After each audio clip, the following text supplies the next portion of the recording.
இதை தொடர்ந்து ஜெபம் பண்ணுங்க. லாஸ்ட் மந்த் வந்து நிசாமாபாத் அப்படின்னு ஒரு இடத்துக்கு போயிருந்தேன். 8 நாள் ஒரு மிஷன் ட்ரிப்பு. வருஷந்தோறும் அதுவும் நான் போவது உண்டு. ஆனால் அவங்க நான் சொல்கிற டேட்டில் வைப்பாங்க. ரொம்ப ஆச்சரியமாக இருந்தது. இந்த முறை நான் பகிர்ந்தது எப்படின்னு பார்த்தீங்கன்னா, ஒரு நாளைக்கு ஒரு 2 செய்தி கொடுப்பேன், இல்லைன்னா அதிகபட்சம் ஒரு 3 செய்தி கொடுப்பேன். 8 நாள் இருக்கிறதுனால அங்கே போனதுக்கப்புறம் நிறைய பிளான்ஸ் வந்து மாறிட்டே இருக்கும். ஆனால் இந்த தடவை வந்து பார்த்தீங்கன்னா, ஒரே ஒரு நாள் ஒரு சனிக்கிழமை மாத்திரம் 2 மணி நேரம் ஒரு செய்தி கொடுத்துக்கிட்டே இருந்தேன். கிட்டத்தட்ட அன்னைக்கு எனக்கே தெரியல. நைட்டு காசை ரிட்டர்ன் பண்ணும்போது பிரதர் எத்தனை நிமிஷம் கொடுக்க போறீங்க அப்படின்னா 8 இடத்துல கொடுக்குறோம் அப்படின்னு. 8 இடத்துக்கு நம்ம போறதுக்கு நான் எனக்காகவோ இல்லை நான் ஊழியம் செய்யணுன்றதுக்காக சொல்லலை. மத்தியானம் 3:30 மணிக்கு ஒரு சபையில் நான் பேசினேன். 3:30 மணிக்கு எங்கேயாவது சபை ஜனங்கள் உட்காந்துருக்குமா? நம்மளை சொல்லுங்க. 3:30 மணிக்கு மத்தியானம் சபையில் ஒரு கூட்டம் வச்சா நீங்களும் நானும் என்ன பண்ணுவோம்? நல்ல வார்த்தையில் திட்டுவோம். எவனாவது வந்து மத்தியானம் 3:30 மணிக்கு திறந்து வைப்பானா? ஆனால் உள்ளே போகும்பொழுது எனக்கு ஆசையாக இருந்துச்சு. எப்போ மகிமையான ஆராதனை, எப்போ தேவ மனிதன் வருவார், எப்போ செய்தியை கேட்கலான்னு அந்த ஜனங்கள் மத்தியானம் 3:30 மணிக்கு காத்து கொண்டிருந்தார்கள். அல்லேலூயா. மனசில் என்ன தெரியுமா எனக்கு தோணுச்சு? நான் தான் முதல்ல திருந்தணும் அப்படின்னு தோணுச்சு. அல்லேலூயா. பவுல் தான் ரொம்ப தெளிவாக எழுதுறாரு. பிரசங்கிக்கிற நானே ஆகாதவனா போயிடாதபடிக்கு என் சரீரத்தை முதல்ல நான் என்ன பண்ணணும்? ஒடுக்கணும், கீழ்ப்படுத்தணும். ஏன்னா அந்த ஜனங்களை பார்க்கும்போது எனக்கு அப்படிதான் தோணுச்சு. கர்த்தர் நல்லவர். எனவே ஊழியங்களையும் ஊழியத்திற்கு அடுத்த காரியங்களையும் நிறைவேற்றுவதில் ஆண்டவர் ரொம்ப கவனமுள்ளவராக இருக்கிறார். அல்லேலூயா. யார் தாகத்தோடு வாஞ்சியோடு கூட இருக்கிறாங்களோ அவங்களுக்கெல்லாம் இன்னைக்கு திருவசனமானது சமூகத்தில் போய் கொண்டிருக்கிறது. சொல்லப்பட்டபடி ஒருவேளை அலட்சியமா நாங்களும் கண்ணீரில் தான் கற்றுக்கொண்டு வந்திருந்தோம் அப்படின்னா அநேகர் தான் போவாங்க, அநேகர் கைவிடப்படுவாங்க. எனவே ஆயத்தத்தோடு, விழிப்போடு, அதீத ஞானத்தோடு மணவாட்டியாகிய சபை மணவாளனுக்காய் காத்திருப்பது போல எப்போதும் ஜெபத்தில் விழித்து காத்திருப்போம். அல்லேலூயா. இதைத்தான் இந்த நாட்களில் கூட ஆண்டவர் எதிர்பார்க்கிறார். இந்த முதல் ஞாயிற்றுக்கிழமையில ஒரு சில காரியங்களை வந்து என் இருதயத்தில் ஆவியானவர் சில காரியங்களை போடுவார். சமயத்துக்கு ஏற்றபடி அந்த இடத்துல வந்து சில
காரியங்களையும் ஆண்டவர் பேசுவார்.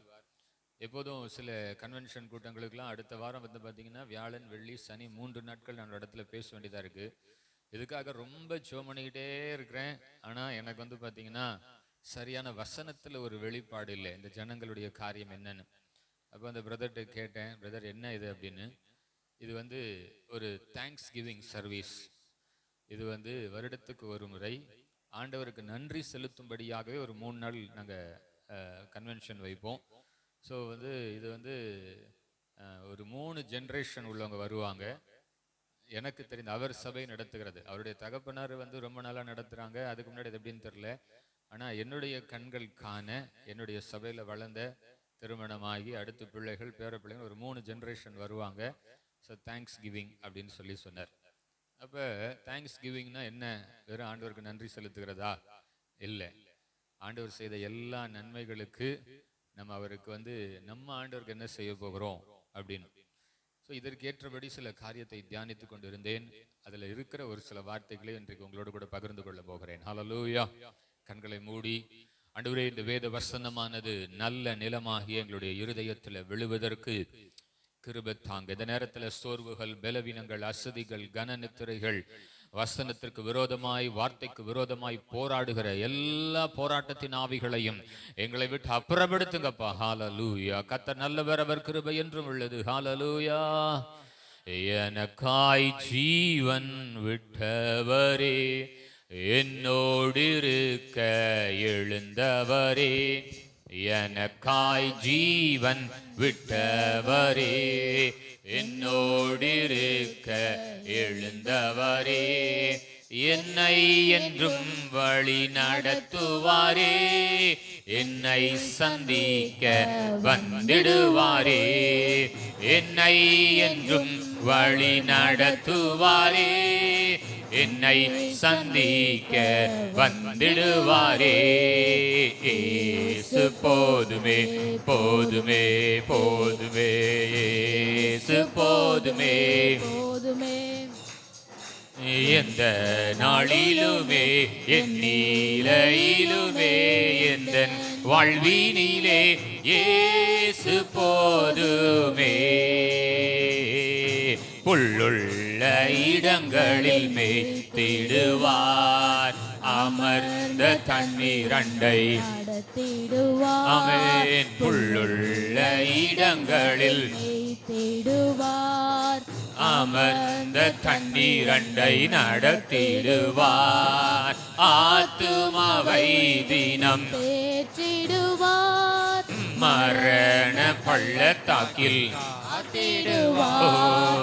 ஆத்துமாவை தினம் தேற்றிடுவார், மரண பள்ளத்தாக்கில் காத்திடுவார். இயேசு போதும், இயேசு போதுமே போதுமே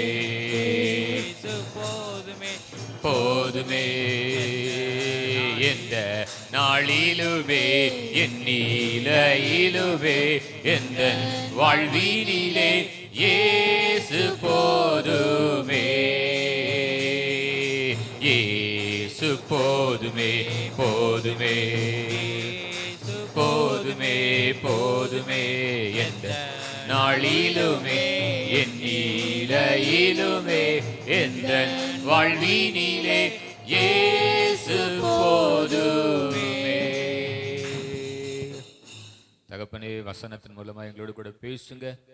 எங்கள் ஆவிக்குரிய மனக்கண்களை பிரகாசமுள்ள ஆவிக்குரிய மனக்கண்களாய் மாற்றுங்க.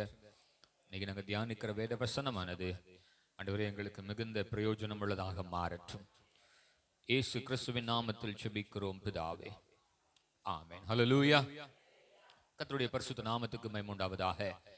இன்றைக்கும் கூட யாத்ராகமங்களின் புஸ்தகம் 25வது அதிகாரம் முதல் 2 வசனங்கள், அதாவது 2வது வசனம், ஆண்டவராகிய தேவன் மோசேயினிடத்துல சொன்ன ஒரு முக்கியமான ஒரு காரியத்தை உங்களோடு கூட நான் பேச விரும்புகிறேன். இது எப்பொழுது நடந்தது என்றால், இரவும் பகலும் 40 நாள் அளவும் மோசே மலையில் ஏறி ஆண்டவராகிய தேவனை சந்தித்து மீண்டுமாக தம்முடைய ஜனமாகிய இஸ்ரவேலரை கீழே மலையை விட்டு கீழே இறங்கி வரும் பொழுது கர்த்தருடைய தாசனாகிய மோசேவுக்கு ஆண்டவர் சொன்ன ஒரு முக்கியமான ஒரு காரியம். ஒருவேளை இது காணிக்கையை குறித்தோ அல்லது தசம பாகத்தை குறித்தோ கொடுக்கப்பட்ட ஒரு வெளிப்பாடாக இருக்கலாம். வசனத்தை முதலாவது வாசிக்கலாம். கர்த்தர் மோசேயை நோக்கி,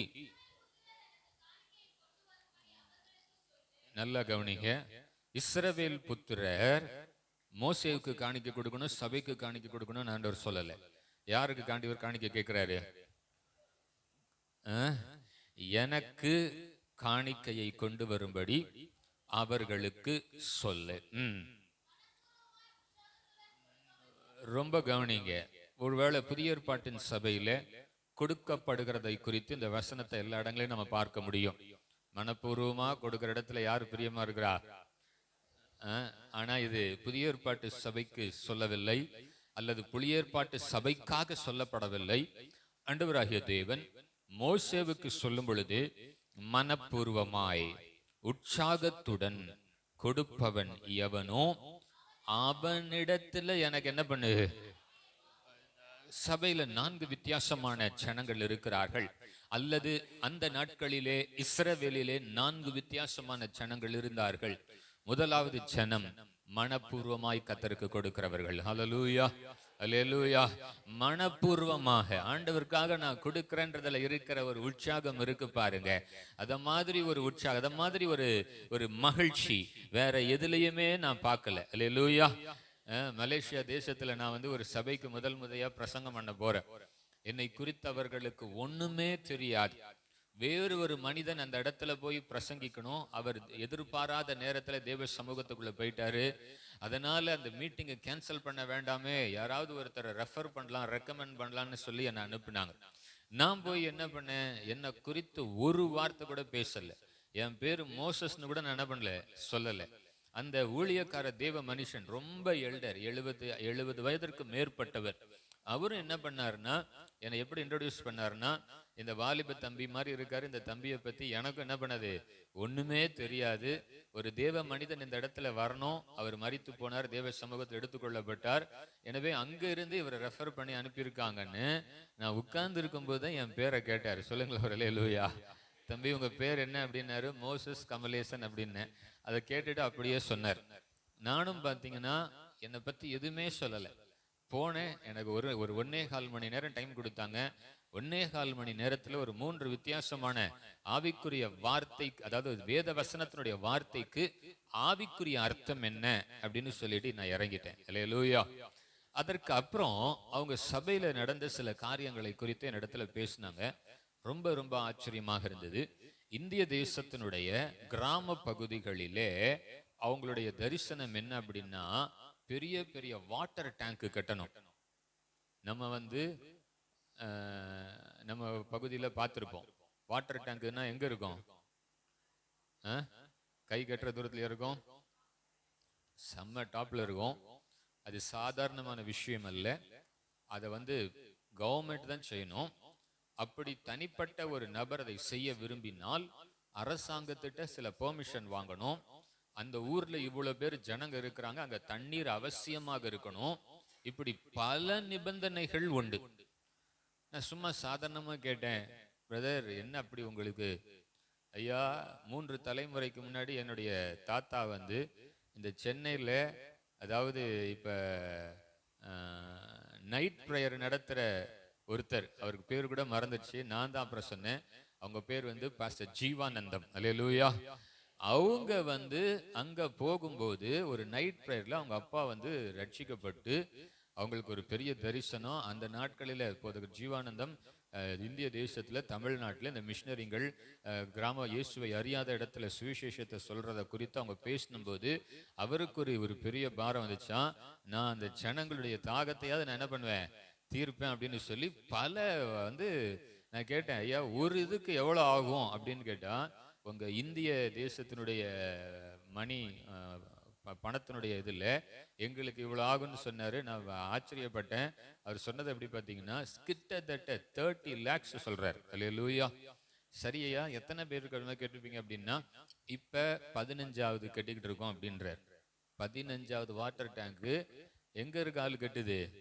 மலேசியா தேசத்துல ஏதோ ஒரு சர்ச்சில் ஒரே ஒரு மனுஷனுடைய பிரசங்கத்தை ஹானர் பண்ணி இன்னைக்கு என்ன பண்ணிட்டு இருக்காங்க, அப்படிப்பட்ட ஒரு காரியத்தை செஞ்சுட்டு இருக்காங்க. எதுக்கு இதை சொல்றேன் அப்படின்னா, அவங்களுடைய இருதயம் எல்லாம் என்ன இருக்குன்னா, ஊழியம் செய்கிற இடத்துல இந்த காரியத்தை நம்ம செய்யணும். சரி, இப்ப ஆண்டவராகிய தேவன் மனப்பூர்வமா வாங்க அப்படின்னு சொல்லி சொன்னதுல ஒரு கூட்டத்து ஜனங்கள் மனப்பூர்வமாய் கொடுக்கிறார்கள், மற்றொரு கூட்ட ஜனம் கொடுக்கிறார்கள். ஆனா என்னவா கொடுக்கல? மனப்பூர்வமா கொடுக்கல, கட்டாயத்தின் பேரில் கொடுக்கிறார்கள். இங்க ஆண்டவர் சொல்ற போது இவங்க கிட்ட வாங்கு அல்லது வாங்காத, அப்போ நம்முடைய இருதயமானது பரலோகத்திற்கு தெரியுது. ஒரு கூட்ட ஜனம் மனப்பூர்வமாய் கொடுக்கிறது, ஒரு கூட்ட ஜனம் கொடுக்கிறார்கள். ஆனா என்ன இல்லை, அவங்களுக்குள்ள என்ன இல்லை? உற்சாகம் இல்லை, மனப்பூர்வம் இல்லை. கட்டாயத்தின் பேரில் கேட்டுட்டாங்களே, இல்ல சொல்றாங்களே இதை செய்யணுமா, 4 பேர் செய்யலன்னா நமக்கு என்ன ஆயிடும்? சொல்லுங்க. ஆமா, பக்கத்துல எல்லாம் சிலர் ஒரு டாலியம்னா தெரியும், நீங்க எவ்வளவு பண்றீங்க, நாங்க எவ்வளவு பண்றதெல்லாம் கேட்கறதெல்லாம் ஆள் உண்டு. சரி, இன்னும் மூன்றாவது முதல் 2 கேரக்டர் சொல்றேன்னா, ஒன்று மனப்பூர்வமாய் கொடுக்கிறவங்க, இன்னொன்னு கொடுப்பாங்க ஆனா மனப்பூர்வமா இருக்காது, தன்னுடைய ஸ்டேட்டஸை மெயின்டைன் பண்ணணும், ஒரு சில காரியங்கள் கட்டாயம், இது பிள்ளை இருக்கும். மூன்றாவது ஒரு கூட்டத்தார், பெரும் கூட்டத்தார். நான் ரொம்ப கஷ்டப்படுறேன், என்னையால கொடுக்கணும்னு ஆசை இருக்கு, ஆனா என்ன பண்ண முடியல, கொடுக்க முடியல. என் சூழ்நிலை ஆண்டவருக்கு தெரியும், நான் என்ன நிலைமையில இருக்கேன்னு ஆண்டவருக்கு தெரியும். அவங்க கொஞ்சம் அவங்களுடைய சூழ்நிலையை ஆண்டவருக்கு முன்பாக அதை நீதியாய் காண்பித்து, என்னையால என்ன பண்ண முடியல, இப்ப கொடுக்க முடியல. இப்படிப்பட்ட ஒரு திரள் கூட்டமானோர் அந்த நாட்களில் இருந்தார்கள். மூன்றாவதாக சொன்னதான் இந்த கூட்டம். 4வது ஒரு கூட்டம் இருக்கு, அது மோசமான கூட்டம். கொடுக்கிறவன் என்ன செய்ய விடாது, கொடுக்க விடாது. அல்லேலூயா. இது பெரிய சாத்தானின் கூட்டம். அல்லேலூயா. நீ கொடுக்க ஆரம்பிச்சனால இப்ப நாங்கெல்லாம் என்ன பண்ண வேண்டியதா இருக்கு? இந்த முதல் கூட்டத்துக்கு விரோதமா செயல்படுகிற கூட்டம் என்ன கூட்டம்? இந்த 4வது கூட்டம் இருக்கு. உற்சாகமா கொடுக்கிறவன, மகிழ்ச்சியோடு கொடுக்கிறவன என்ன பண்ணாது, நீ கொடுக்க, நீ வாண்ட இருக்கு அதனால கொடுக்குற, அதனால நான் இப்ப நாங்களும் என்ன பண்ண வேண்டியதா இருக்கு, கொடுக்க வேண்டியதா இருக்கு.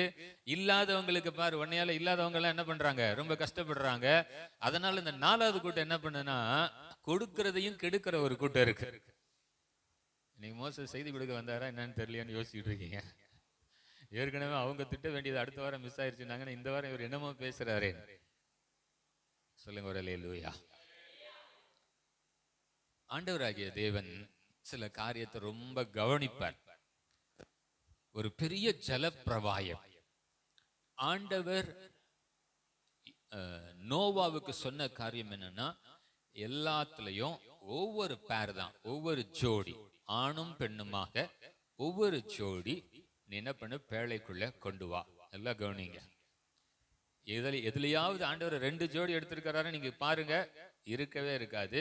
எல்லாத்துலயும் ஆண்டவர் சொன்னது என்னதான், ஊரும் பிராணிகளா இருந்தாலும் சரி, பறவைகளாக இருந்தாலும் சரி, காட்டு மிருகங்களா இருந்தாலும் சரி, ஆணும் பெண்ணுமாக ஜோடி ஜோடியாக நீ என்ன பண்ண, பேழைக்குள்ள கொண்டு வரணும். இந்த வார்த்தையை எப்படிதான் மிருகங்களுக்கு புரிஞ்சுச்சோ புரியலையோ, என்ன பாஷையை கத்து வச்சிருந்தாரோ எனக்கு தெரியல. மனுஷன் முட்டாளுங்களா, இங்க மனுஷனை தவிர எல்லாம் கரெக்டா என்ன ஆயிடுச்சு, உள்ள பேக்கப் ஆயிடுச்சு. நோவாவும் அவனை சார்ந்த 8 பேர்களும் வேதம் சொல்லுகிறது, இவங்களும் பேழைக்குள்ள ஏறிட்டாங்க. ஆனா இப்ப 40 நாள் ஜலப்பிரவாயம் முடிந்ததற்கு பிறகு நீங்க யாத்ராகமங்களின் புஸ்தகம் 24:18 கடைசி வசனத்தை நீங்க வாசித்து பார்க்கும் பொழுது, அந்த இடத்துல ஒரு 40 டேஸ்க்கு அப்புறம் ஆண்டவர் மோசேயின் இடத்துல சொல்லுகிறார், இந்த ஜனத்தின் இடத்துல நீ காணிக்கைய எனக்காக வாங்குன்னு. 18 இந்த 17 இந்த வசனத்தெல்லாம் நீங்க வாசித்து பார்க்கும் பொழுது, மோசே மேகத்தின் நடுவில் பிரவேசித்து மலையின் மேல் ஏறி இரவும் பகலும் 40 நாள் மலையில் இருந்தான். அப்ப இந்த ஜனங்க எங்கதான் இருந்திருப்பாங்க? இந்த சம்பவம் எங்கன்னா, வனாந்தரத்துல ஒரு குறிக்கப்பட்ட இடத்துல ஜனங்களை எல்லாத்தையும் விட்டுட்டு மோசே எங்க போயிட்டாரு, 40 நாள் வனாந்தரத்துல ஜனங்களை விட்டுட்டு மலை மேல போயிட்டாரு. இப்ப ஜனங்க எங்க இருக்கிறாங்க, வனாந்தரத்துல இருக்கிறாங்க. இங்க நோவா பேழைக்குள் எல்லாத்தையும் உள்ள கூப்பிட்டதுக்கு அப்புறம் 40 நாள் கழிச்சு அந்த தண்ணீர் எல்லாம் வடிந்ததற்கு பிறகு இவரு ஒரு ஜோடி புறாவை எடுத்து ஆண்டவருக்கு சமாதான பலியை செலுத்துறார். நல்லா கவனிங்க.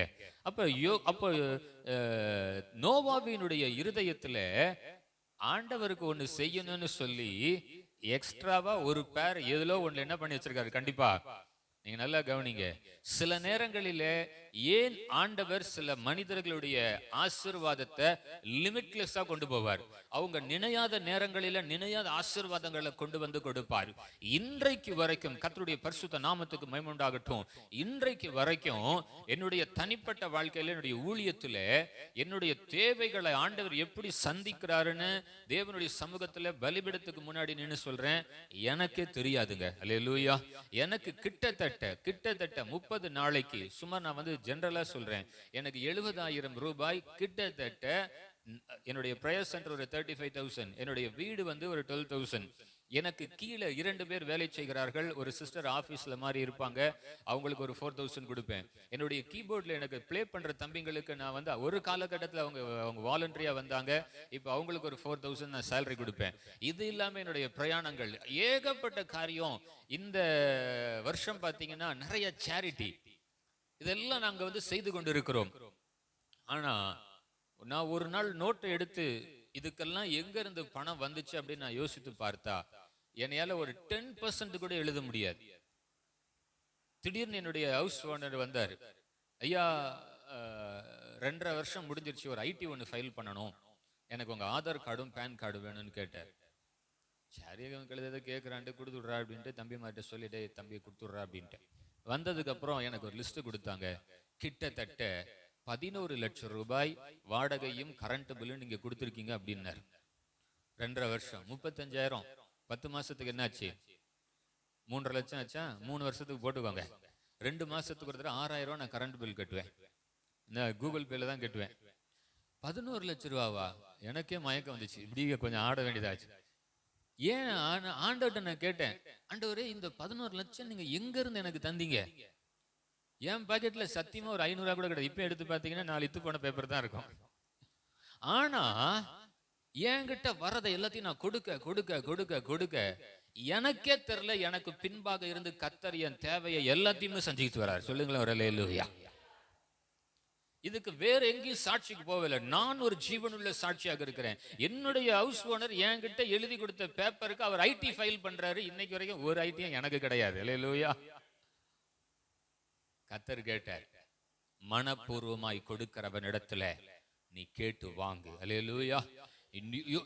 பாக்குறாரு, என்ன பாக்குறாரு, இவன்ட்ட ஒவ்வொரு ஜோடியை தானே வந்து எடுக்க சொன்னேன், எங்க இருந்து இவனுக்கு சமாதான பலியை செலுத்துகிறதற்கு அவனுடைய அறிவுல கொண்டு வந்து ஒரு காரியத்தை வைக்கிறானே. அல்லேலூயா. இந்த இடத்துல ஆபேலுடைய காணிக்கை சற்று கவனித்து பாருங்க. ஆபேல் தன்னுடைய முதற் பலன், கர்த்தருடைய நியமனம் கொடுக்கப்படாத ஒரு காலம், அல்லது மனிதர்கள் பாவம் செய்தார்கள், ஆதாமும் ஏவாளும் பாவம் செய்து அவர்களுடைய கர்ப்ப பிறப்பாகிய அங்க ஆபேலும் காயினும் வருகிறார்கள். இந்த இடத்துல யார் போய் ஆபேலுக்கு எப்பா நீ வந்து கர்த்தருக்கு காணிக்கை கொடுன்னு சொன்னது? நீங்க நல்லா கவனிச்சு பாருங்க. எது மனப்பூர்வம், எது உற்சாகம்? ஒருத்தர் வந்து உன்னிடத்துல சொல்ல வேண்டுமா, நீ இந்த காரியத்தை செய்கிறபடினால் இந்த ஆசீர்வாதத்தை கர்த்தர் உனக்கு தருவார் என்று உனக்கு கற்றுக் கொடுக்க வேண்டுமா? இல்லையே. பழைய ஏற்பாட்டின் நாட்களில நிபந்தனைகள் சில காரியத்திற்கு கொடுக்கப்பட்டிருந்தாலும் இந்த மனப்பூர்வமாய் கர்த்தருக்காக நான் கொடுக்கிறேன். அல்லேலூயா. புதிய ஏற்பாட்டில ஒரு மனிதனுடைய பாவ நிவர்த்திக்காக இனி கொடுக்கப்பட முடியாத ஒரு காணிக்கை என்று எபிரேயருக்கு எழுதின நிருபம் 10வது அதிகாரத்தில் நீங்க வாசிக்க முடியும். அப்படி அந்த காணிக்கை என்னவென்றால், ஆண்டவராகிய இயேசுவை பிதாவாகிய தேவன் தம்முடைய சொந்த குமாரன் என்றும் பாராமல் அவரையே நமக்காக பலியாக அனுப்பினார். அல்லேலூயா. அப்போ இனி பாவத்திற்கென சிந்தப்படுகிறதற்கு, செலுத்தப்படுகிறதற்கு ஒரு பலியே இல்லை அப்படின்னு வேதம் சொல்லுகிறது. நான் இன்னைக்கு இப்படி பல காரியத்தை யோசித்துக் கொண்டிருந்தேன். எப்போ ஒரு மனிதனை கர்த்தர் ஆசீர்வதித்தார்? எப்பொழுது ஒரு மனிதனை கர்த்தரால் ஆசீர்வதிக்க முடியும்? ஒரு யுத்தத்துக்கு போகிறார். ஒரு சோதோம் என்கிற இடத்துல தன்னுடைய சகோதரனாகிய லோத்து இருக்கான்.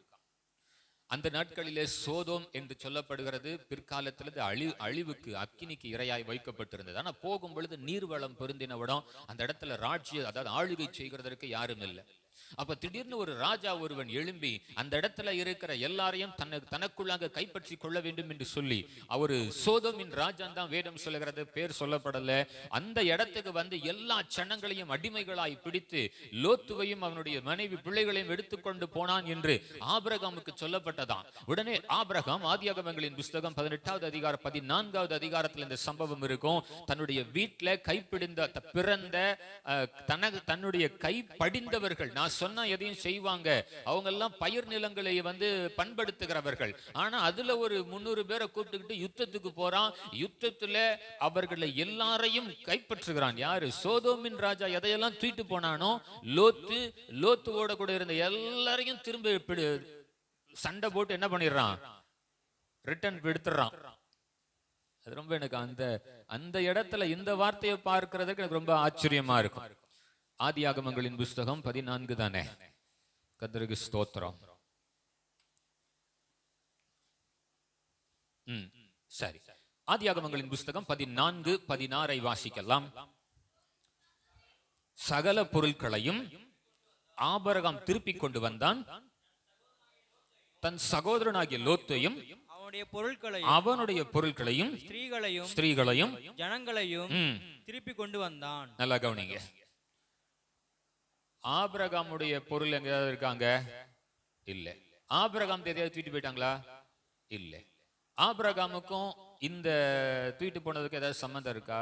ஒரே ஒரு சம்பந்தம், தன் சகோதரனாகிய லோத்து. சண்டை போட்டு போனவன். அல்லேலூயா சொல்லுங்க. சண்டை போட்டு போனவனுடைய பொருள் எல்லாம் இப்ப என்ன பண்ணிட்டாங்க?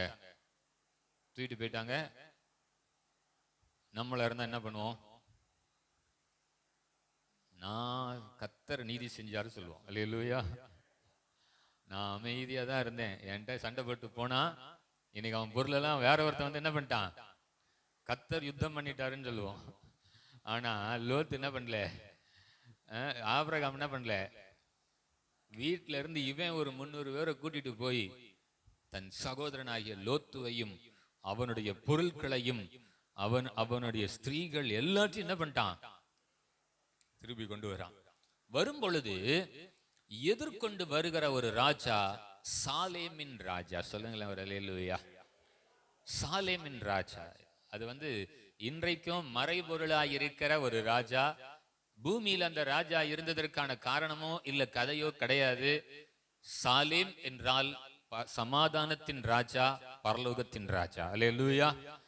அவனுக்கு எதிர்கொண்டு வருகிறாராம் ஆபிரகாமினுடைய வெற்றியை கொண்டாடுகிறதற்கு மெல்கிதேசேக் சேதேக் என்று வேதம் சொல்லுகிறது. அடுத்த வசனத்துல அடுத்து 17, 18, 19வது வசனத்தை நீங்க வாசித்து பார்க்கும் பொழுது அவனை ஆசீர்வதித்து வானத்தையும் பூமியும் உடையவராகிய உன்னதமான தேவனுடைய ஆசீர்வாதம் ஆபிரகாமுக்கு உண்டாவதாக என்று சொல்லி உன் சத்துருக்களை உன் கையில் ஒப்பு கொடுத்த உன்னதமான தேவனுக்கு ஸ்தோத்திரம் என்று சொன்னது யார்னா அங்க மெல்கிசேதேக்கு. அவனுக்கு, அதாவது மெல்கிசேதேக்கு ஆபிரகாம் எல்லாவற்றிலும் என்ன பண்ணாராம்? தசம பாகம் கொடுத்தான். அல்லேலூயா. அங்க மெல்கிசேதேக்கு எனக்கு நீ ஜெயிச்சுட்டு வந்திருக்க, நீ ஜெயிச்சுட்டு வந்தனா நம்ம என்ன பண்ணுவோம்? நிபந்தனையில தான் என்ன பண்ணுவோம்? டைத்து கொடுப்போம். என் மகன் 556 மார்க் எடுத்துட்டான்னா நான் 556 ரூபா கொடுக்குறேன்னு சொல்லுவோம். அப்படி நிறைய காணிக்க வந்திருக்கு எனக்கு தெரியும். என்கிட்ட ஒரு சிஸ்டர் அப்படிதான் சொன்னாங்க, ஐயா என் பிள்ளை 10th இவ்வளவு மார்க் எடுத்திருக்கான், நான் 10 முறை 450 மார்க் எடுத்திருக்கான், நான் 4500 ரூபா கொடுக்குறேன் அப்படின்னு. நான் கேட்டேன், சொத்தையே எழுதி கொடு அப்படின்னு. என்ன கர்த்தர் உனக்கு செஞ்சாதான் நீ செய்யணுமா? ஆபிரகாம் பாருங்க, உன் புத்திரனும் உன் ஏகசுதனும் நீ நேசிக்கிற உன் நேசகுமாரனும் ஆகிய ஈசாக்கை எனக்கு காணிக்கையா கொடுனாரு. நான் ஜீசஸ் காலத்துல இருக்கும்போது இந்த ஸ்கிட்ட இந்த ஒரு பகுதிக்கு இந்த ஸ்கிட்ட என்னால மறக்கவே முடியாது. அங்க உலக பிரகாரமான ஆபிரகாம், உலக பிரகாரமான ஒரு ஈசாக்கு. ஆண்டவர் ஆபிரகாம்கிட்ட பேசுவார். எப்ப பேசுவார்னா பிள்ளைய கொடுத்ததுக்கு அப்புறம். ஆபிரகாம் சொல்லுவாரு, ஐயா நான் கொஞ்சம் பிஸியா இருக்கேன், அப்புறமா பேசிக்கிறேன் அப்படின்னு ஆபிரகாம். ஏன்னா அவனுக்கு தேவை பிள்ளை என்ன ஆச்சு, இப்போ வாக்கு தத்தத்தின் பிள்ளை வந்துட்டாரு, இதுக்கப்புறம் நீங்க எனக்கு தேவையில்லை ஆண்டவரே நான் பிஸியா இருக்கிறேன். அப்ப பரலோகத்துல இருந்து ஆண்டவர் சொல்லுவாரு, இப்ப நீ என்கிட்ட பேசுறனா உன்னைய கொன்னே போட்டுருவேன் அப்படின்னு. உடனே ஆண்டவரே அடியேன் இருக்கேன், சொல்லுங்க உன்னுடைய நேச மகனாகிய ஈசாக்கை எனக்கு பலி செலுத்த அப்படின்னு. இதை மட்டும் ஈசாக்கு கேட்டா அவன் என்ன பலி கொடுத்துருவான் அப்படின்னு. ஈசாக்கு இப்ப வந்து கொண்டு இருக்கிறான், அவனை போய் இப்ப பலி கொடுக்க சொல்றீங்களே, இதை ஈசாக்கு கேட்டான்னு வச்சுக்கோங்க, அவன் என்ன பலி கொடுத்துருவான் அப்படின்னு. கொடுக்க போறியா இல்லையா? இல்ல நீங்க ஈசாக்கிட்டே பேசுங்க, இல்ல என் மனைவியாக ரெபேக்காள்கிட்ட பேசுங்க. அந்த ஆபிரகாமா அந்த ஈசாக்கு இப்ப கிடையாது. இந்த ஆபிரகாம், வேதத்துல இருக்கிற ஆபிரகாம், அடுத்த நாள் காலையில மகனோடு கூட எங்க போயிட்டான்? பலி கொடுக்க போயிட்டான். பலி கொடுக்கணும், காணிக்கை கொடுக்கணும். அன்றைக்கு பலினா என்னது? அதுதான் காணிக்கை. அல்லேலூயா.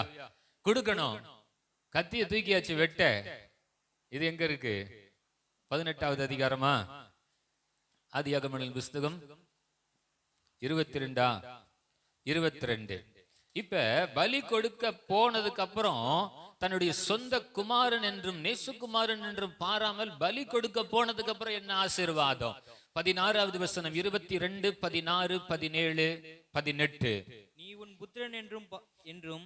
புத்திரன் என்றும் ஏகசுதன் என்றும் பாராமல் அவனை ஒப்பு கொடுத்து இந்த காரியத்தை செய்தபடியால் நான் உன்னை ஆசீர்வதிக்கவே ஆசீர்வதித்தேன். நல்லா கவனிங்க. ஆதியாகமம் 12:2 நான் உன்னை ஆசீர்வதிப்பேன், நீ அநேகருக்கு என்ன பண்ணுவ? ஆசீர்வாதமாக இருப்பா. இதை கன்ஃபார்ம் பண்றதுக்கு இன்னும் ஸ்ட்ராங்கா சொல்றதுக்கு, நான் உன்னை ஆசீர்வதிக்கவே ஆசீர்வதித்து உன் சந்ததியை வானத்தின் நட்சத்திரங்களைப் போலவும் கடற்கரை மணலைப் போலவும் பெருகவே பெருக பண்ணுவேன் என்றும் உன் சந்ததியார் உன் சத்துருக்களின் வாசல்களை சுதந்தரித்துக் கொள்வார்கள் என்றும் நீ என் சொல்லுக்கு கீழ்ப்படிந்தபடியினால் உன் சந்ததிக்குள் பூமியில் உள்ள சகல ஜாதிகளும் ஆசீர்வதிக்கப்படும் என்று என் பேரில் ஆணையிட்டேன் என்று கர்த்தர் சொல்லுகிறார். அல்லேலூயா. நீ ஒன்ன கொடுக்கிறதற்கு நீ ரெடியா இருந்தப்பா. நீ ஈசாக்க உன்னுடைய நேசகுமாரன், உன் ஏகசுதன், நீ அவனை எவ்வளவு நேசித்தன்னு எனக்கு தெரியும். அதை நீ கொடுக்கிறதற்கு ரெடியா இருந்தபடியினாலே உன் சந்ததி வானத்தின் நட்சத்திரத்தை போலவும் கடற்கரை மணலை போலவும் இருக்கும். அல்லேலூயா. நீ எப்போ கொடுக்கிறதற்கு ரெடின்னு சொல்றியோ அதற்கு பின்பாக உன்னுடைய ஆசீர்வாதங்கள் திரளாக இருக்கும். அல்லேலூயா. ஒரு தேவ மனிதன் ராஜாட்ட போய் நிக்கிறான். என்னுடைய வாக்கினாலே அன்று இந்த வருஷம் இங்கதான் ஸ்டார்ட் அப்படின்றான். இங்க ஸ்டார்ட் ஆகுது. உன் தேசத்துல பனியும் பெய்யாது, என்னவும் பெய்யாது, மழையும் பெய்யாது. சொல்லிட்ட உடனே அங்க போய் ஆண்டவருடைய வார்த்தையை சொன்ன உடனே ஆகாபுக்கு என்ன நடந்தது? கோபம் வந்துச்சுட்டா, என்னை அடிச்சு காலி பண்ணிட்டானா, இல்ல அவனை பிடிச்சி ஜெயில போட்டுருவானா? ஒரு உள்ளுக்குள்ள ஒரு பயம். ஆண்டவர் சொன்னாரு, பா நீ கேரி ஆற்றங்கரைக்கு போ, உனக்கு சாப்பாடையும் தண்ணீரையும் அங்க இருக்கு, நான் அனுப்புறேன். அங்க போயிட்டாரு. காகங்கள் சாப்பாடை கொண்டாந்து குடிச்சிச்சு. அங்க ஆற்றங்கரையில நல்லா குடிச்சிட்டு இருந்தார் தண்ணிய. கொஞ்ச நாள்ல தண்ணி என்ன ஆகி போச்சு? வறண்டு போனது, வற்றி போனது. அடுத்த காரியம் என்ன? இப்ப ஆண்டவர் சொல்றாரு, சாரிபாத் என்கிற ஒரு வீட்டுக்கு போ, அந்த ஊருக்கு போ, அங்க ஒரு விதவையை வச்சு உன்னைய போஷிப்பேன். நியமனப்படி அல்லது எழுத்தின் பிரகாரம் நடந்த காரியம் என்ன? 1 ராஜாக்கள் 18வது அதிகாரம், அங்க 17வது அதிகாரம், 1 ராஜாக்கள் 17வது அதிகாரம். அங்க அந்த அம்மா என்ன செஞ்சுக்கிட்டு இருக்குன்னா, 2 சுள்ளி குச்சி என்ன பண்ணிட்டு இருக்காங்க? பிறக்கிக்கிட்டு இருக்காங்க. எதுக்கு பிறக்குறாங்கன்னு அதுக்கப்புறம் அந்த அம்மா பின்னாடி சொல்லுவாங்க. அல்லேலூயா. வாசிக்க அந்த பகுதி எடுத்துட்டீங்கன்னா வாசிங்க. அப்படியே அவன் எழுந்து சாரிபாத்துக்கு போனான். அந்த பட்டணத்தின் ஒளிமுக வாசலுக்கு அவன் வந்தபோது அங்கே ஒரு விதவை விறகு பொறுக்கி கொண்டிருந்தாள். விறகு பெருக்கி வந்த 2 சுள்ளி 2 விறகு பிறக்கிக்கிட்டு இருக்காங்க. இப்ப அந்த அம்மாவை பார்த்து பேசுற வார்த்தை தொடர்ந்து வாசிக்கலாம். அவன் அவளை பார்த்து கூப்பிட்டு, நான் குடிக்கிறதற்கு கொஞ்சம் தண்ணீர் ஒரு பாத்திரத்தில் எனக்கு கொண்டு வா என்றான். எப்படி ஆரம்பிக்கிறாரு? குடிக்கிறதுக்கு கொஞ்சம் என்ன பண்ணு, தண்ணி கொண்டு வா. இது எல்லாரும் ஈஸியா கொடுத்துருவாங்க. ஆனா உள்ள போகும்போது ஒரு வார்த்தையை சொல்லி அனுப்புறான். அடுத்த வசனம். கொண்டு வர அவள் போகிற போது அவன் அவளை நோக்கி கூப்பிட்டு, கொஞ்சம் அப்பமும் உன் கையிலே எனக்கு கொண்டு வா என்றான். கொஞ்சம் அப்பமும், தண்ணி மட்டும் இல்ல, கொஞ்சம் என்ன பண்ணு, அப்பமும் கொண்டு வா. என்ன நடக்குன்னு தெரியாது, உண்மையான அந்த அம்மாவுடைய நிலை என்னன்னு தெரியாது, ஆனா கொண்டு வா. இப்ப மனுஷனுக்கு தேவை என்னது? சாப்பாடும் தண்ணியும். சொல்லுங்க ஒரு அல்லேலூயா. இதுக்கு தான் எல்லாமே பண்ணிக்கிட்டு இருக்கோம். தேவை என்னது?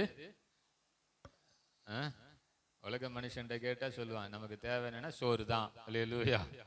சரி, வேகமா போலாம். இப்ப அந்த அம்மாவுக்கான பதில் என்ன? அதற்கு அவள், பானையிலே ஒரு பிடி மாவும் கலையத்திலே கொஞ்சம் எண்ணெயும் அல்லாமல் என்னிடத்துல ஒண்ணுமே கிடையாது. அல்லேலூயா. சொல்லுங்க, நம்ம இடத்துல ஒண்ணுமே இல்லை. நான் முதல் முறை திருமணம் ஆனதற்கு பிறகு முதல் முறையா என்ன பண்ணேன்னா, ஒரு ப்ரேயர் கேம்ப் போயிருந்தேன். அண்ணன் எசேக்கியா பிரான்சிஸ் அவங்க தேனியில இயேசு பண்ணன்ற இடத்துல நடத்துவாங்க. அது 3 நாள் 4 நாள் 5 நாள் போகும். கடைசி ஒரு 3 நாள் போலான்னு சொல்லிட்டு போனேன். அங்க போனா முதல் நாள் ஒரு தேவ மனிதனுடைய வார்த்தை வெளிப்படுகிறது. ஒரு குறிக்கப்பட்ட இடத்துல ஒரு மிஷினரி பணித்தளம். அதுவும் எப்படின்னா காட்டுவாசிகள். ஆனா விஸ்வவாணியில இருந்தனால அந்த இடத்த குறித்து நான் கேள்விப்பட்டிருக்கிறேன். அந்த நாட்களுக்கு எனக்கு அந்த அளவுக்கு அறிவு கிடையாது, கையில காசும் கிடையாது, எது அனுப்பவும் முடியாது. எனக்கு அந்த நாட்களிலிருந்து அந்த மனபாரம் இருந்துகிட்டே இருந்துச்சு. ஆண்டவரே, என்ன என்ன என்ன இங்கேயும் வந்தாலும் இது தானே பேசுறாங்க, இந்த ஊரையும் இந்த இடத்தையும் காதுக்குள்ள இன்னும் துணிச்சுக்கிட்டே இருக்கே அப்படின்னு. அப்ப ஆண்டவர் என்ன இடத்துல பேசிக்கிட்டே இருக்காரு. முதல் நாள்ல இருந்து உன்னை கூட்டு வந்ததே இதுக்குதான், நீ அவங்களுக்கு குடு குடு குடுன்னு ஆண்டவர் பேசிட்டே இருக்காரு. அன்னையில இருந்து இன்னைக்கு வரைக்கும் என்கிட்ட கையில காசு இருந்ததே கிடையாது. சொல்லுங்க அல்லேலூயா. ஆனால் ஆண்டவர் என்ன பண்ணிட்டே இருக்காரு? குடு குடு குடுட்டே இருக்காரு. 3ஆவது நாள் சாயங்காலம் ஒரு ஸ்பெஷல் ஆஃபரிங் கொடுக்கணும். அப்பயே என் இருதயம் எனக்குள்ள அதிகமாய் போராடுகிறது, என்னை அதிகமாய் வாதிக்கிறது.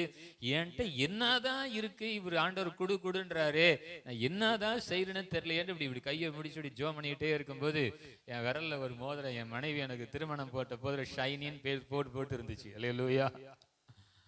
ஆண்டவரே, இப்பதான் என் மனக்கண்ணையே திறந்துருக்கிறீங்க. ஷைனின்னு கலட்டினதை கொண்டு போய் எங்க போட்டேன்? இன்னைக்கு என் வீட்டுல கேட்டீங்கன்னா என்னை செருப்பால் அடிக்காம விட்டதுக்கு ஒரே காரணம் இது மட்டும்தான். அவ சொன்னா, எனக்கு ஒன்றும் பிரச்சனை இல்லை, எங்க அப்பா கேட்டாருன்னா ஏதாவது சொல்லிக்கோங்க. கர்த்தருக்கு ஸ்தோத்திரம். அன்னைக்கு முடிவு பண்ணேன், இனிமே என்னமே போடக்கூடாது. ஆண்டவர் கொடுன்னு கேட்கும்போது என்கிட்ட எது இருந்தாலும் சரி. ரவீந்திரநாத் தாகூர் கீதாஞ்சலி அப்படின்னு சொல்லி அவர் ஒரு பிலாசபர், அதாவது போயம் எழுதுறார். அவர் ஒரு எழுதியிருந்தார், ஒரு பிச்சைக்கார அம்மா ரொம்ப ஜென்யூன். யாரு ஜென்யூன்? ஆமா.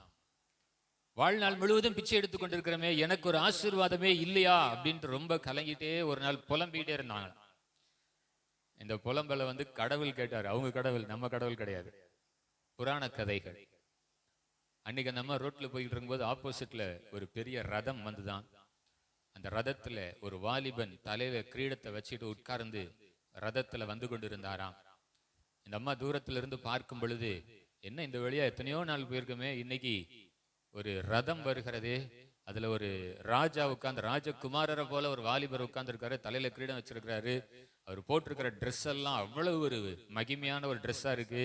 இந்த பக்கம் வராரு, நமக்கு ஏதாவது இன்னைக்கு என்ன பண்ண போறாரு, கொடுக்கலாம், கொடுப்பாரு அப்படின்னு இந்த அம்மா யோசித்துக் கொண்டே, இன்னைக்காவது நம்ம பிச்சை எடுக்கிற நிலைமை மாறுதான்னு பார்ப்போம், ராஜகுமாரர் மாதிரி ஒருத்தர் வராரே அப்படின்னு யோசித்து கொண்டிருக்கும் போது, அந்த ரதம் பக்கத்துல வந்த உடனே இந்த பிச்சை எடுக்கிற அந்த அம்மாவை பார்த்த உடனே அந்த ராஜகுமாரர் கேட்டாராம், வாண்ட இருக்கிறத தான் எனக்கு கொடு அப்படின்னு. உடனே இந்த அம்மாவுக்கு கோபம் உள்ள, இவன் நம்மளோட பெரும் பிச்சைக்காரனா இருப்பான் போல தெரியுது. இவனுக்கு ஒரு ரதம், இவனுக்கு ஒரு ட்ரெஸ், இவனுக்கு தலையில ஒரு கிரீடம், எங்கேயோ இந்த பக்கம் போறான், பிச்சை எடுக்க போறான் போல தெரியுது. நம்ம தரையில நடந்துட்டு போய் பிச்சை எடுக்கிறோம், இவன் எல்லாத்தையும் போட்டுக்கிட்டு போய் பிச்சை எடுக்கிறான் போல தெரியுதுன்ட்டு மனசுல பயங்கரமான கோபம். கீதாஞ்சலி அப்படின்ற ஒரு புக்ல அந்த பொயட்ல எழுதியிருக்கேன். யூடியூப்ல இதுல நெட்ல இருந்து செக் பண்ணி பாருங்க. ஆனாலும் அந்த மனுஷன் என்ன பண்ணல, இந்த அம்மாவை தாண்டி போல, நீ ஏதாவது கொடுத்தாதே ஆச்சுன்னு கையை நீட்டிகிட்டே இருந்தாராம். அந்த நாட்களில பிச்சை போடுறது வந்து காசெல்லாம் பிச்சை போட மாட்டாங்க, கொஞ்சம் அரிசியை கொடுப்பாங்க, என்னத்தையாவது வீட்டில் இருக்கிறத கொடுப்பாங்க. இந்த அம்மாவுக்கு ரொம்ப கோபம். கடைசியில் இந்த ஆள் நம்மளை விட்டு போக மாட்டோம் பொழுது, இந்த பணக்கார பிச்சைக்காரன் அப்படின்ட்டு பைக்குள்ள இருந்து 5 அரிசி கவுண்ட் பண்ணி எடுத்துச்சான். எத்தனை அரிசி? 5 அரிசி. அத ராஜகுமாரன் இப்படி கையில போட்டுச்சான். இந்த ஆள், இந்த ராஜகுமார் பார்த்தாரு, பரவாயில்ல இந்த அம்மா என்ன பண்ணிருக்கு, 5 அரிசி போட்டிருக்கு, அரிசி பைய கொஞ்சம் காமி அப்படின்னு இன்னும் பயந்து போச்சு, இருக்கிறது எல்லாத்தையும் எடுக்க போறான் போல தெரியுது. அப்படி திறந்து காமிச்சான். லேசா அந்த 5 அரிசியும் பழையபடி அந்த பைக்குள்ளே போட்டு போயிட்டு வாமா அப்படின்னு சொன்னவர் 2 செகண்ட்ல அந்த ரதமும் மறைந்து போனதான், குதிரையும் மறைந்து போனதான், ராஜகுமாரரும் மறைந்து போனார். இந்த அம்மாவுக்கு பயம் வந்துருச்சு. ஐயோ, நம்ம என்னமோ நினைச்சோமே, ரதமும் மறைஞ்சிருச்சு, ராஜகுமாரனும் காணோம், ஒரு செகண்ட்ல கனவு கண்டது போல இருக்கே, என்கிட்ட வந்து கேட்டதுக்கு நான் 5 அரிசி கொடுத்தேன், அதையும் என் பையில போட்டு போயிட்டாரு, சபிச்சு விட்டாரோ என்னன்னு தெரியலையேன்னு சொல்லி ஒரு குழப்பத்தோடு வீட்டுக்கு போய் தன்னுடைய பையில இருக்கிற எல்லா அரிசியும் கொட்டினா, அதுல அந்த அம்மா கொடுத்த 5 அரிசி மட்டும் தங்கமா மாறி இருந்துச்சான். அல்லேலூயா. அந்த நாட்களில வந்து பாத்தீங்கன்னா அரிசி எல்லாம் இன்னைக்கு இருக்கிற மாதிரி பாலிஷ் அரிசி எல்லாம் கிடையாது. நம்ம இதுல சொல்லுவாங்க, இந்த குண்டு குண்டா இருக்குமே, என்ன அரிசி அதுக்கு பேரு சொல்லுங்க? கார அரிசியா? ஆமா, நமக்கு இன்னைக்கு மாதிரி பாலிஷ் எல்லாம் கிடையாது, அது குண்டு குண்டா இருக்கும். அப்ப 5 அரிசி மட்டும் என்னவா இருக்கு? தங்கமா. இந்த அம்மாவுக்கு ஒண்ணுமே தெரியல. ஐயோ, புலம்பிட்டே வந்தனே, கூட ஒரு 5 அரிசி கொடுத்திருந்தா இன்னைக்கு நான் யாரு? நான் திட்டி 5 அரிசியை போட்டேன், அவர் 5 மாத்திரம் என்னவா கொடுத்துட்டு போயிட்டாரு? பையவே கொடுத்திருந்தானே இன்னைக்கு என்ன இருக்கும்? நான் ராஜகுமாரியா நான் மாறி இருப்பேனே, 5 அரிசியை கொடுத்து விட்டனே.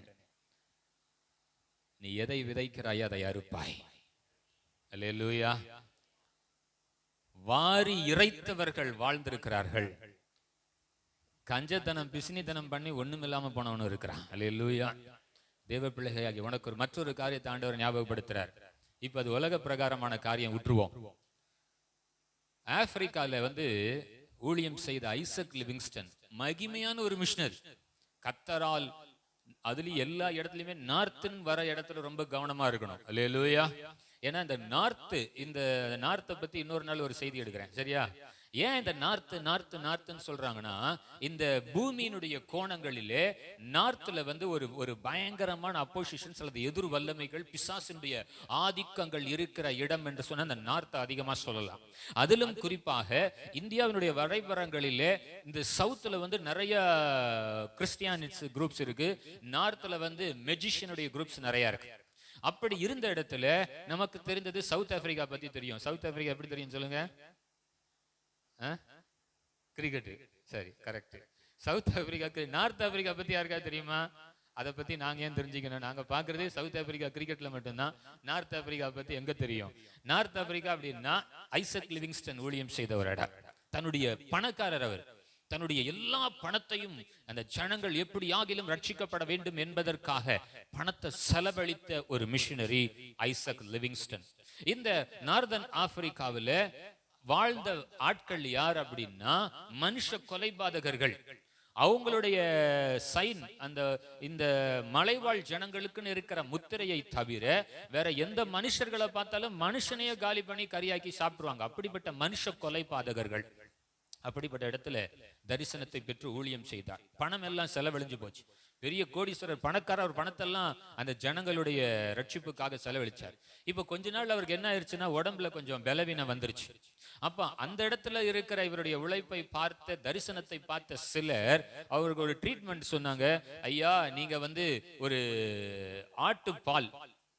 ஆட்டினுடைய பாலை குடிச்சீங்கன்னா உங்களுக்கு உடம்பு சரியாகும் அப்படின்னு சொல்லி அவர் செலவழித்த பணத்துக்கெல்லாம் பதில ஒரு கரவல் ஆடை அவர்களுக்கு ஒரு கிஃப்டா கொடுத்தாங்களாம். சரி, கொஞ்ச நாள் நீங்க உங்க உடம்ப தேத்துங்க. அந்த நேரம் பார்த்து அந்த ஆதிவாசிக்கு தலைவனாய் இருக்கிற ஒருவன் அவரை பிடித்தானா. பிடிச்ச உடனே இவர்கிட்ட என்ன இருக்குன்னு உள்ள போய் பார்க்கலான்னு போய் பார்த்தா வீட்டுல என்னதான் இருந்துச்சு? ஒரே ஒரு கரவல் ஆடு. உடனே இவனுக்கு ரொம்ப இதாயிருச்சு. இந்த கரவலாட கொடுத்தனா உன்னை நான் என்ன பண்ணிடுறேன், விட்டுறேன், என்னன்னு சோதித்து பார்ப்பதற்காக. இவர் மனசுல யோசிச்சாரு, கடைசியா இருந்தது என்னதான், அது எதுக்காக கொடுத்தாங்க? நான் உடம்பு சரியில்லாம இருக்கிறேன், எனக்கு இதை குடிச்சா கொஞ்சம் ஆகிலும் முழு இருதயத்தோடு அந்த ஆதிவாசினுடைய தலைவன் கேட்டானே அப்படின்றதுக்காக, ஐயா தாராளமாக நீங்க எடுத்துக்கொள்ளலாம் அப்படின்னு சொல்லி அந்த கரவல் ஆடை அவர்கிட்ட கொடுத்துட்ட உடனே இந்த ஆதிவாசியுடைய தலைவனுக்கு ரொம்ப சந்தோஷமாயிடுச்சு. பரவாயில்ல, ஒரு மனுஷன் நம்ம கிட்ட கேட்டோன்னு என்ன பண்ணிட்டான், கொடுத்துட்டானேன்னு சொல்லி அவன் கையில ஒரு ஈட்டியை வச்சிருப்பான் பாருங்க. இந்த நான் உனக்கு ஒரு கிஃப்ட் தரேன்ட்டு என்ன கொடுத்துட்டான், ஈட்டியை கொடுத்துட்டான். ஈட்டியை வாங்கி கொண்டு போய் உள்ள வச்சாச்சு. ஈட்டியால ஏதாவது பிரயோஜனம் இருக்கா? ஈட்டி எதுக்கு உதவும்? தற்காத்து கொள்ளுகிறதற்காக. ராத்திரியில மிருகமோ கரடி ஏதாவது ஒண்ணு வந்துருச்சுன்னா தற்காத்து கொள்ளுகிறதுக்காக ஈட்டி. ஆண்டவர்கிட்ட கேட்டார், ஆண்டவர் இந்த ஈட்டியை கூட என்கிட்ட கொடுத்துட்டு போயிட்டானே, கரவலாட தூக்கிட்டு போயிட்டானே, இதை வச்சு நான் என்ன ஆண்டவரை செய்யறதுன்னு. ஆண்டவர் சொன்னாரா, நாளைக்கு உனக்கு காரியம் விளங்கும். அல்லேலூயா. இப்ப நாளைக்கு ஊழியத்துக்கு போகணும். ஊழியத்துக்கு போகும்போது கையில எதையும் எடுத்துக்கிட்டாரு, ஈட்டி எடுத்துக்கிட்டாரு. எடுத்துக்கிட்டு ரோட்ல போகிறாரு. ரோட்ல போறவன் எல்லாரும் இவன் காலில் விழுகிறான். சொல்லுங்க அல்லேலூயா. இவ்வளவு நாள் ஐசக் லிவிங்ஸ்டனை பார்த்தவன் இவரு பயந்து ஓடணும். இப்ப ஐசக் லிவிங்ஸ்டனை பார்க்கறவன் என்ன பண்றான், காலில் விழுகிறான். அவனுக்கு தெரியுது இந்த ஈட்டி யாருடையது, என் தலைவனுடையது. என் தலைவன் இல்லைனாலும் என் தலைவனுடைய ஈட்டி யார்கிட்ட இருக்கு. எல்லாரும் கேட்டாங்களாம், ஐயா நாங்க உங்களுக்கு என்னையா செய்யணும்னு. எனக்கு ரொம்ப உடம்பு முடியல, ஒரு கரவலாடு கொடுங்கன்னா வீட்டுல 100 கடவலாடு நிக்குதான் அடுத்த நாள் காலையில. ஒரே ஒரு ஈட்டி செய்யற வேலை என்ன ஆச்சுன்னா, நீ ஒண்ணுதானே கொடுத்த, ஆண்டவர் இந்த ஈட்டியை கையில கொடுத்தா நம்ம நினைச்சுக்கலாம், பின்னாடி பெருசா ஆண்டவர் கொண்டாந்து கொடுத்தார். அல்லேலூயா. இன்றைக்கு நம்முடைய இருதயம் மனப்பூர்வமாய் கொடுக்கிறதுல, உற்சாகமாய் கொடுக்கிறதுல, எதையாகிலும் மறைவாய் நம்ம நோவாவை போல மறைவாய் ஆண்டவருக்கென்று நான் எதை கொடுக்க முடியும். ஒருவேளை நீங்க இதெல்லாம் சொல்லலாம், பழைய ஏற்பாட்டுல நியாய பிரமாணத்தின் கதைன்னு சொல்லலாம். அதெல்லாம் கிடையவே கிடையாது. அல்லேலூயா. கடைசியாக ஒரு வசனத்தை வாசித்து நம்ம ஜெபிக்கலாம். மத்தேயு எழுதின இயேசுவின் சுவிசேஷம், ஆண்டவராகிய இயேசு பேசின ஒரு வார்த்தை. மத்தேயு 23வது அதிகாரம் 23வது வேத வசனம். மத்தேயு 23:23. அந்த நாட்களில் இருந்த பரிசேயர்களுக்கும் சதுசேயர்களுக்கும் ஆண்டவராகிய இயேசு சொன்ன ஒரு வார்த்தையை கவனித்து பாருங்க. மாயக்காரராகிய பரிசேயரே, வேத பாதகரே, உங்களுக்கு ஐயோ, நீங்கள் ஒற்றலாமிலும் வெந்தயத்திலும் சீரகத்திலும் நீங்க தசமபாகம் செலுத்தி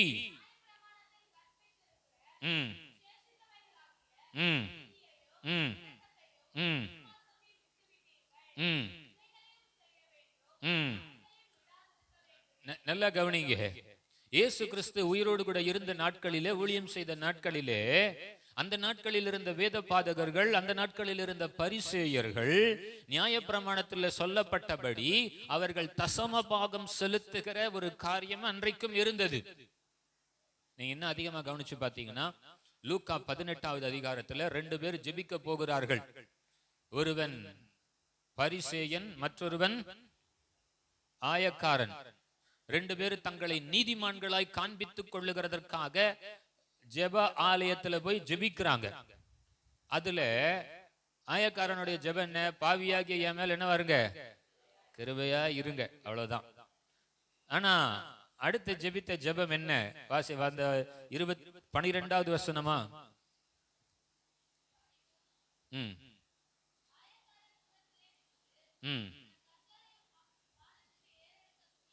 ஆமா, அது ஆயக்காரன் சொல்லிட்டேனே. அடுத்து 13 அடுத்த வசனம் சரி வாசி.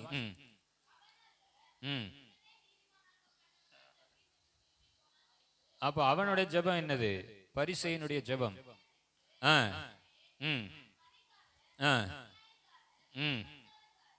பாருங்க, அதாவது ஒரு மனுஷனுடைய ஜெபம் என்ன ஜெபம்? வாரத்துல ஆமா 11வது வசனம் வாசிக்கிறீங்களா? கரெக்ட். மற்ற மனுஷரை போலவும் இந்த ஆயக்காரனை போலவும் இராதபடியினால உம்மை ஸ்தோத்தரிக்கிறேன். அல்லேலூயா. அடுத்து என்ன சொல்றாரு? வாரத்துல 2 தரம் நான் என்ன பண்றேன்? கரெக்டா ஃபாஸ்டிங் எடுத்துறேன். என் சம்பாத்தியத்தில் எல்லாம் நான் என்ன பண்றேன்? தசம பாகம் செலுத்துகிறேன் என்று தனக்குள்ளே ஜெபம் பண்ணினான். அல்லேலூயா. வெள்ளியும் பொண்ணும் அவருடையதுன்னு வேதம் சொல்லுகிறது. ஆமென். பரலோகத்துல நம்ம நடக்கிற ஸ்ட்ரீட் எப்படி இருக்குமா? பொன் வீதி. வீதினா என்னது? ஸ்ட்ரீட். நீங்களும் நானும் எங்க நடக்க போறோம்? கோல்டன் ஸ்ட்ரீட்ல நடக்க போறோம். அல்லேலூயா. நீ கொடுக்கிற தசம பாகத்தை வச்சுதான் இங்க எல்லாம் நடக்குதுன்னு நினைச்சிட்டு இருக்கீங்களா? ஆண்டவர் சபையை போஷிப்பார். ஆமென். ஊழியர்களை போஷிப்பார். அல்லேலூயா. நீ உற்சாகமா இருக்கிறியா? நீ கட்டாயத்துல இருக்கிறியா? இல்ல ஆண்டவரே என் நிலைமையெல்லாம் உங்களுக்கு தெரியும் ஆண்டவரே, எனக்கு கொடுக்க முடியல, இருந்தா நான் நிறைய கொடுப்பேன்னு ஒன்னையே சொல்லிட்டு இருக்கியா? இல்ல கொடுக்கிற 4 பேரையும் ஏன்டா கொடுக்குறேன்னு சொல்லி தடுத்துட்டு இருக்கியான்னு ஆண்டவருக்கு தெரியும். நீங்க எந்த அளவுக்கு நீங்க உங்க முழு இருதயத்தோடு, கடைசியாக இன்னொரு வசனத்தையும் வாசித்து 2 கொரிந்தியரின் புஸ்தகம் 8வது அதிகாரம். கர்த்தருக்கு ஸ்தோத்திரம். வாசிங்க முதல் வசனத்திலிருந்து. ஒரு குறிப்பிட்ட ஜனத்தை குறித்து பவுல் இவ்வளவு மேன்மை பாராட்டி பேசுவதார எனக்கு தெரியலங்க. மக்கதோனியா நாட்டு சபைகளுக்கு தேவன் அருளிய கிருபையை உங்களுக்கு அறிவிக்கிறோம். இந்த ஒரு வார்த்தை எவ்வளவு ஒரு மகிமையான வார்த்தை தெரியுமா? ஒரு சபைக்கு தேவன் அருளிய கிருபை, தேவன் அந்த சபையின் மேல் அந்த சபை ஜனங்களுக்கு கொடுத்திருந்த கிருபை, ஊழியத்தின் நிமித்தமாக அப்போஸ்தலனாகிய பவுலுக்கு அந்த ஜனங்கள் பாராட்டின உபகாரத்தை பெற்றுக்கொண்ட அந்த நன்றி அறிதல் உள்ள இருதயத்தோடு பவுல் அவர்களை குறித்து கொடுக்கிற ஒரு சாட்சி. 2வது வசனம். உபத்திரவம் ஒரு பக்கம், மிகுந்த உபத்திரவம் ஒன்று இருக்கு. அல்லேலூயா. எல்லாம் கவனிச்சுக்கோங்க. மேன்மை, ஆதி மேன்மை, ஆரம்பத்துல கொண்ட அன்பு, ஆதியில கொண்ட அன்பு எல்லாமே ஆரம்பத்துல ரொம்ப உபத்திரவம்னா மகா உபத்திரவம், மிகுந்த உபத்திரவம். அடுத்து வெறும் தரித்திரம் என்று சொல்லல, என்ன இருக்கு? கொடிய தரித்திரம்.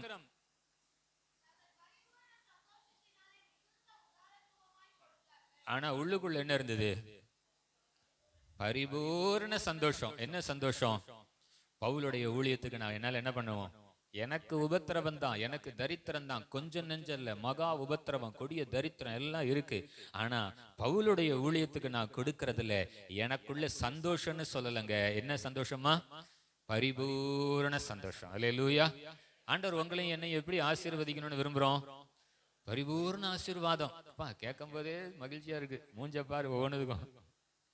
ஆனா கொடுக்கறதுல என்ன இல்ல? அடுத்த வாரத்துல வந்து பைய கொண்டு வர மாட்டீங்கன்னு நினைக்கிறேன்.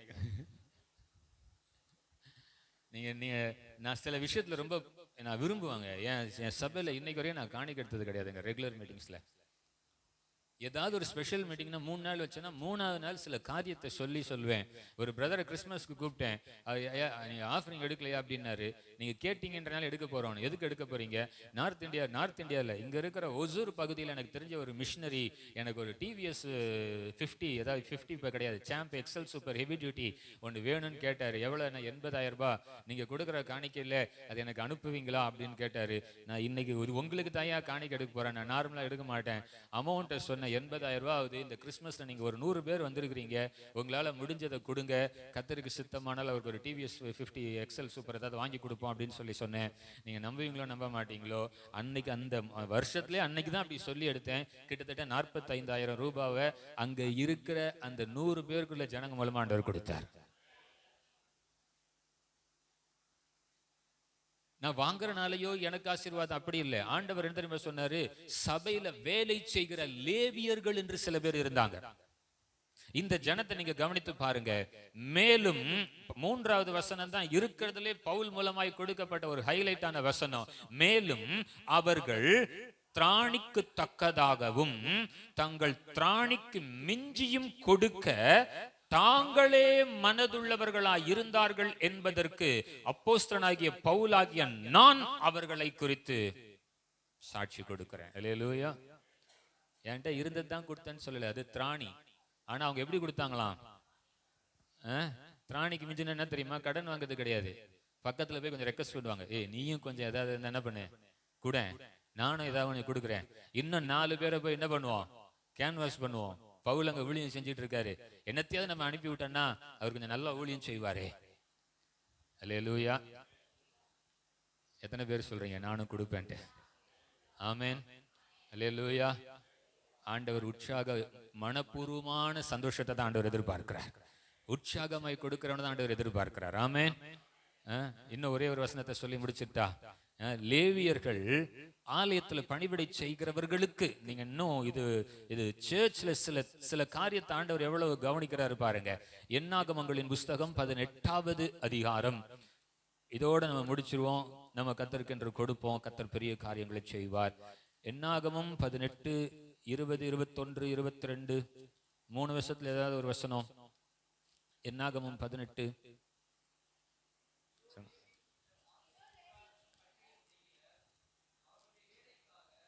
கரெக்ட். என்ன வசனம் சொல்லுங்க? 21. சோத்திரம்.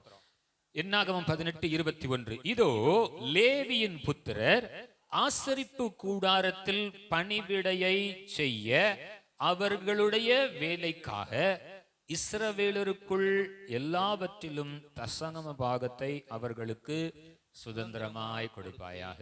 நல்லா கவனிங்க. இது எதுக்கு தெரியுமா? ஒருத்தர் ஃபுல் டைம் மினிஸ்ட்ரிக்கு வந்துட்டான்.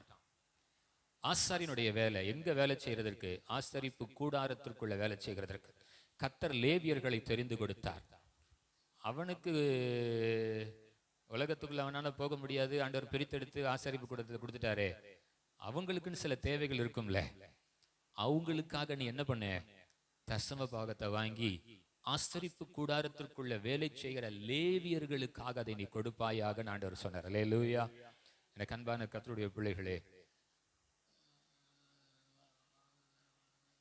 இன்னைக்கு நம்முடைய எல்லா டீட்ஸ், நம்ம செய்கிற நற்கிரியைகள் எல்லாம் பரலோகத்தில் ஆண்டவர் எழுதிக்கிட்டே இருக்காருங்க.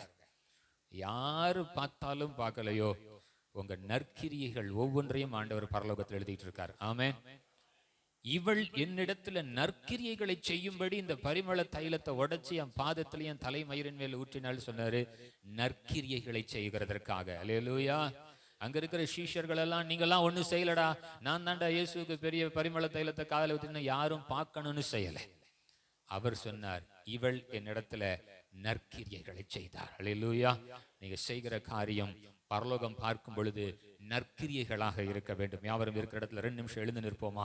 இன்றைக்கு கர்த்தர் உங்களுக்கு உதவி செய்யட்டும். நான் சொல்றேன், மக்கதோனியா பட்டணத்தில் இருந்த சபைக்கு தேவன் அருளிய கிருபை என்று பவுல் அதை குறித்து பேசுகிறார். கர்த்தர் அந்த கிருபையை ஏன் நமக்கு தரக்கூடாது? ஏன் அந்த உதாரணத்தை சந்தோஷத்தோடு, பரிபூர்ண சந்தோஷத்தோடு நம்ம எதையும் செய்கிறதற்கு ஆண்டவர் நமக்கு ஒரு இருதயத்தை கொடுக்க கூடாது. இன்றைக்கு சிலருடைய இருதயங்கள் எல்லாம் ரொம்ப கடினப்பட்டு போய் கிடக்குது. ஹல்லேலூயா. கர்த்தருடைய ஆவியானவர் இன்றைக்கு இந்த இப்படிப்பட்ட வசனங்களின் மூலமாய், வார்த்தைகளின் மூலமாய் நம்மோடு கூட ஆண்டவர் பேசுறாரு. அதுல என்ன தெரியுமா? மறைந்திருக்கிற, ஒளிந்திருக்கிற உங்களுடைய ஆசீர்வாதமும் அதற்குள்ளாக இருக்கிறது. நீங்க கொடுக்கணும் அப்படின்னு வரும் பொழுது சில விஷயங்கள், சில காரியங்கள் ஆண்டவர் சோதிக்கிறதாக இருக்கலாம். ஆபிரகாம் ஆண்டவர் அப்படிதான். பின்னும் ஆபிரகாமை கர்த்தர் சோதித்தார். உன் வாழ்க்கையில் அது ஒரு சோதனையின் காலமாக கூட இருக்கலாம். இந்த உபத்திரவத்தில் நீ என்ன செய்கிறாய் என்று. எனவே இந்த சோதனையின் காலத்துல கூட எல்லா தாழ்மையோடும் கர்த்தருடைய கரத்துல நம்மளை ஒப்பு கொடுப்போம். நான் நிச்சயமா சொல்றேன், அவருக்கு கொடுத்த ஒருவரும் தரித்திரராய் போனது இல்லை. அவருக்கு கொடுத்ததை கர்த்தர் பல மடங்கு திரும்ப கொடுப்பார். ஆண்டவர் சொன்னார், ஷீஷன் என்கிற நாமத்தின் நிமித்தம் ஒரு கலசம் தண்ணீர் கொடுத்து பாரு, அதனுடைய ஆசீர்வாதம் உனக்கு எப்படி இருக்கும்ட்டு. என் நாமத்தின் நிமித்தம்னு சொன்னார். முதல்ல ஷீஷன், அவருக்கு ஊழியம் செய்கிற, தரிசனத்தை சுமக்கிற ஷீஷன் என்கிற நாமத்தின் நிமித்தம் ஒரு கலசம் தண்ணீர்.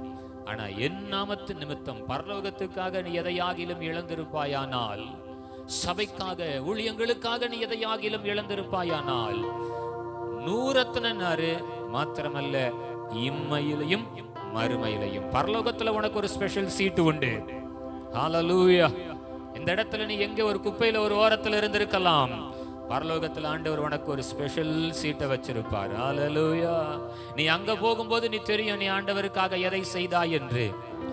கர்த்தர் இன்றைக்கு நமக்கு அப்படிப்பட்ட ஒரு இருதயத்தை ஆண்டவர் நமக்கு கொடுக்கட்டும். ஹல்லேலூயா.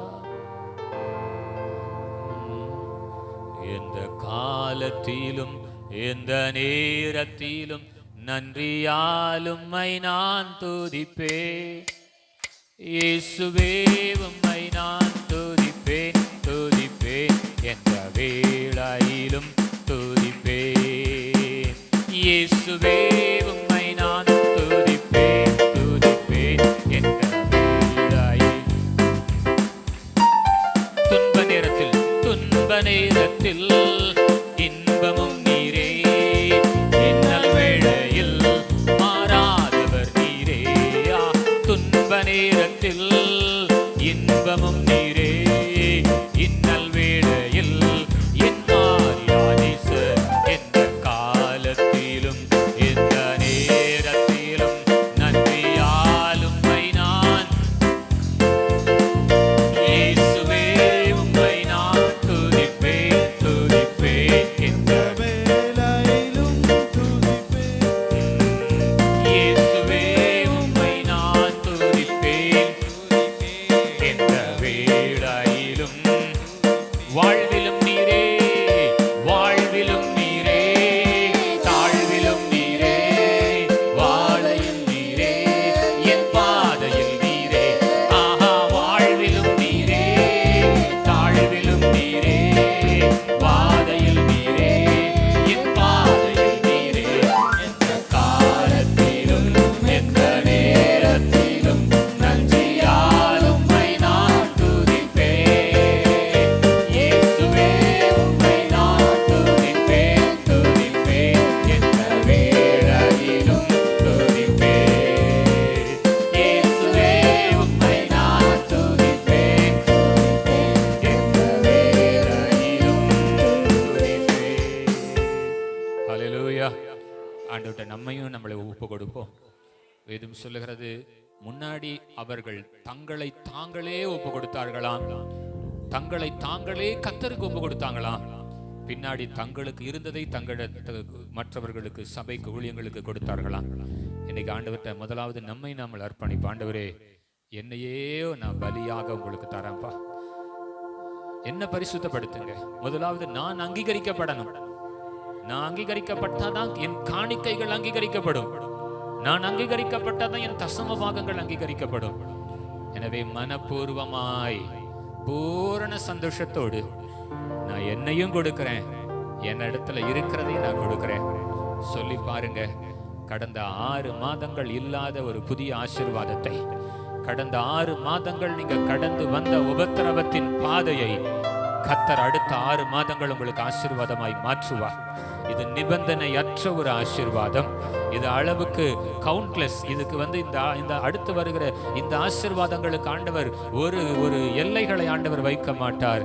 அது வானத்தின் நட்சத்திரங்களை போலவும் அது கடற்கரை மணலத்தனை போலவும் கர்த்தர் நமக்கு வேண்டிய ஆசீர்வாதங்களை கொடுப்பாராக. தகப்பனே, எங்களையும் நாங்கள் ஒப்பு கொடுக்கிறோம். எங்களுடைய கரங்களில் இருக்கிறதை உங்க கரங்களில் ஒப்பு கொடுக்கிறோம். எங்களை, எங்க வீட்டையும் எங்கள் குடும்பத்தையும் நீங்க நடத்துகிறதற்கு போதுமான தேவனாக இருக்கீங்கப்பா. உங்க கை குறுகி போன கைகள் அல்ல ஆண்டவரே. மோசேயினிடத்துல சொன்ன வார்த்தை, இது என் கை குறுகி இருக்கிறதோ, என்னால் இதை செய்ய முடியும் அல்லது முடியாது என்று நீ யோசித்துக் கொண்டிருக்கிறாயோ, கர்த்தருடைய கை குறுகினவைகள் அல்ல. இன்றைக்கு கர்த்தர் உங்களை உங்க வீட்டையும் அதிகமாய் ஆசீர்வதிக்கட்டும். தகப்பனே, ஊழியங்களையும் சபையும் ஆசீர்வதிங்க. தொடர்ந்து எங்களை நடத்துங்க. இயேசு கிறிஸ்துவின் நாமத்தில் ஜெபிக்கிறோம் பிதாவே. ஆமென், ஆமென்.